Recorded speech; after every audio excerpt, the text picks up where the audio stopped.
Estamos de volta com o Via Justiça. Em debate, a Justiça e o exame de DNA. Nossos convidados de hoje, o juiz Reinaldo Portanova, da Terceira Vara de Família de Belo Horizonte, e o médico geneticista Sérgio Danilo Pena.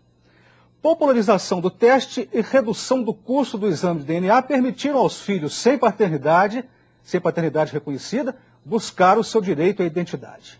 O Superior Tribunal de Justiça começou a julgar casos definidos pela técnica do DNA na década de 90. O grande número de ações deste tipo chama a atenção. Levam a uma pergunta. Elas significam reflexo da fragilidade dos relacionamentos? O que os senhores acham, começando, Dr. Sérgio Danilo Pena? Não, o que eu acho é o seguinte, dúvidas de paternidade sempre vão ocorrer.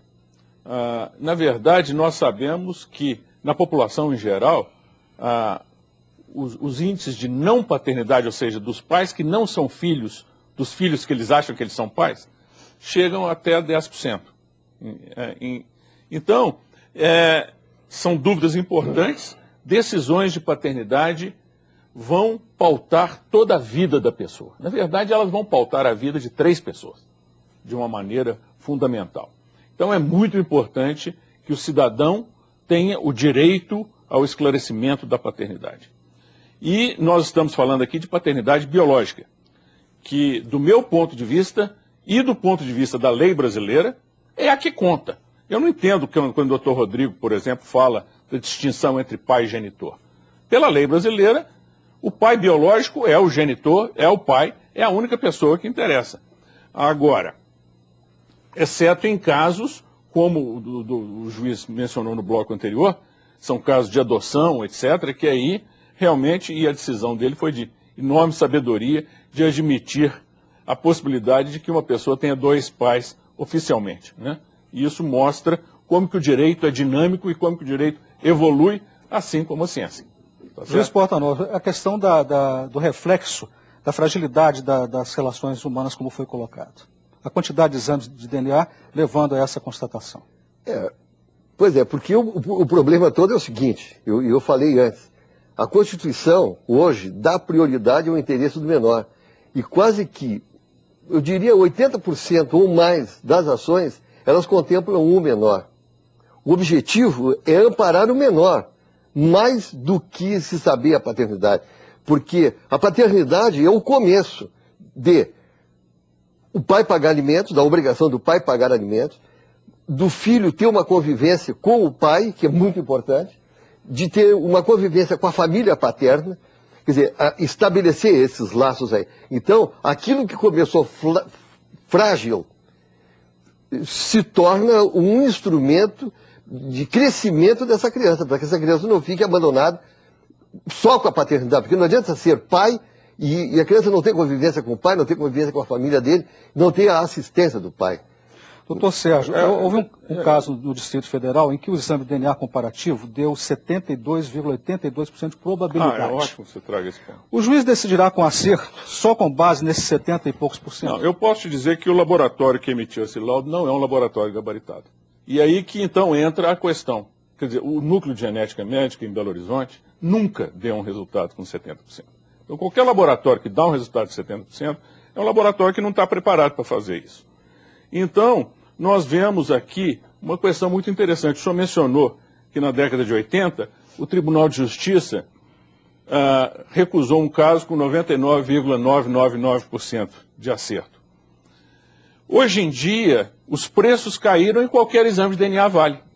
E ninguém está olhando a qualidade desses exames que estão sendo feitos. E eu posso dizer para o senhor, muitos dos laboratórios que estão cobrando barato o exame de paternidade, o que torna ele popular, estão errando muito. Mas quanto custa um exame de DNA? Não, o exame de DNA depende do laboratório que você faz. Mas na faixa, os exames mais baratos, que frequentemente têm qualidade muito ruim, ficam ao redor de R$300 por um trio. No núcleo de genética, os nossos exames começam uns R$600. Aí eu pergunto para o senhor, doutor Portanova, cidadão carente, tem condição de pagar um exame? Bom, hoje o Tribunal de Justiça, a Secretaria de Saúde e a Universidade Federal fizeram um convênio. Todos os pedidos de DNA, nos processos em que a parte é amparada pela justiça gratuita, são gratuitos. A Secretaria de Saúde está repassando para o Tribunal a verba para atender esses exames. Mas por isso que demorava muito para demorava acontecer. Antes. Agora, com esse convênio que foi firmado agora em 2009, a Secretaria está assumindo todos os exames e todos os pedidos de DNA em que as partes gozam do benefício da justiça gratuita, eles estão sendo atendidos. Hoje se realizam mais ou menos 500 exames por mês em todo o estado de Minas Gerais. Existem laboratórios credenciados pela universidade em todas as Minas Gerais, quase todas as comarcas de Minas Gerais hoje tem um laboratório para fazer a coleta das amostras, porque ficava muito oneroso para as partes virem até Belo Horizonte para fazer. Então, hoje em dia, com esse convênio que foi firmado e que está em andamento, que está em vigência, todos os pedidos de DNA no estado de Minas Gerais estão sendo atendidos desde que a parte goze do benefício da justiça gratuita. Doutor Sérgio, podem surgir novas descobertas que aprimorem ainda mais o exame de DNA ou já foi tudo definido? Descoberto? Não, eu acho que novas coisas estão sempre aparecendo. Por exemplo, recentemente nós publicamos um artigo, nós estamos desenvolvendo e devemos oferecer para a população uma técnica de DNA que vai poder trabalhar tanto a baixo custo quanto com alta confidencialidade. Os avanços vêm o tempo inteiro. Hoje em dia, por exemplo, eu sou capaz de dar um resultado de exame de DNA em menos de 24 horas.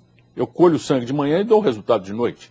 Então, isso já são avanços tremendos. Isso, eu estou falando de exames com confiabilidade absoluta.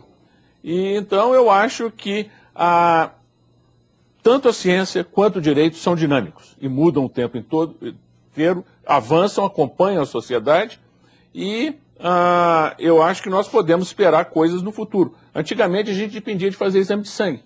Hoje em dia eu faço paternidade com sangue, eu faço paternidade com esfregaço bucal, na verdade a maior parte, porque eu faço paternidade com unha, eu faço paternidade com ossos, com dentes, com Rapidamente, doutor Portão, considerações finais.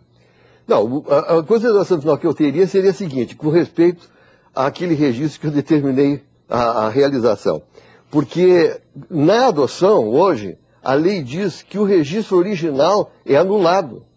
Daí a importância da decisão, né? Estou fazendo uma publicidade da decisão. Mas não é isso. É que o registro, na adoção hoje, o registro original é anulado. Aquela paternidade biológica desapareceu do mundo jurídico. Está inovando, e eu restabeleci. Considerações finais agora. Graças ao DNA. Eu acho que o ponto que eu queria deixar claro é o seguinte. O exame de DNA é um exame diferente de, por exemplo, um exame de sangue que você faz no laboratório, que você tem que fazer. É um exame para a vida inteira. E o resultado daquele exame vai influenciar uma vida inteira. De 3 pessoas. Então, eu acho que a pessoa, na hora de fazer um exame de DNA, ela tem de olhar a qualidade do laboratório que ela vai fazer o exame. Não é qualquer... Os exames de DNA são diferentes de laboratórios diferentes. Não existe um critério único que nós temos de ver a confiabilidade daquele exame, porque coisas muito sérias vão ser decididas com base naquele resultado. Muito obrigado aos senhores pela participação no Via Justiça. Nós conversamos com o pioneiro do exame de DNA na América Latina, o médico geneticista Sérgio Danilo Pena, e com o juiz Reinaldo Portanova, da Terceira Vara de Família de Belo Horizonte. O Via Justiça de hoje termina aqui. Este programa é uma parceria da TV Assembleia com a AMAGES, a Associação dos Magistrados Mineiros. Queremos ouvir suas críticas, perguntas e comentários. Fale com a produção pelo telefone 31 3079 3454 ou pelos endereços eletrônicos tv@almg.gov.br ou viajustiça@amages.com.br. Até a próxima semana.